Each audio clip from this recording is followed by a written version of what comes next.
There is a movement of consciousness that is beyond your individual understanding at this point. It is literally beyond your understanding. The dynamic of movement here, go all the way back to before the garden. Go all the way back to you as a much more primate species, what we call the mirabile. Go back, to those early understandings of consciousness. When we say there was no separation between you and nature, no separation between you and each other, no separation between you and spirit, we really do mean that. It was a dynamic of oneness.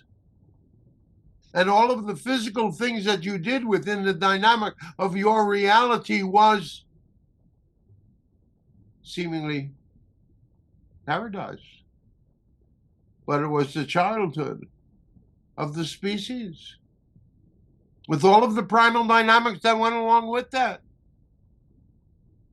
Now, usually we'll jump to that point of separation, but there was a long period of growth, a long period of time of when you were existing simply within that dynamic of collective awareness, that direct cognition, that collective consciousness. You completely lived within that dynamic, and your world reflected the peace, the contentment, the love, the joy, the normalcy of life and death, the cycle of life was known.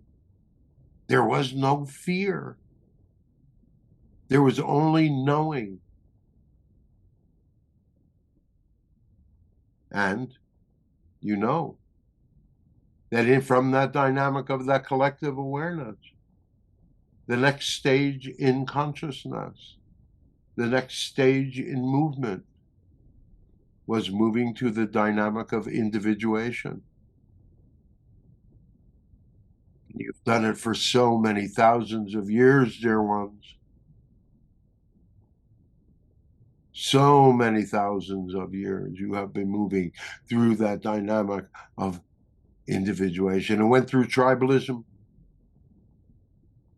Each level of consciousness, each level of awareness moved you more into that dynamic until you were truly able to move into those dynamics of individuation, of that sacred I am.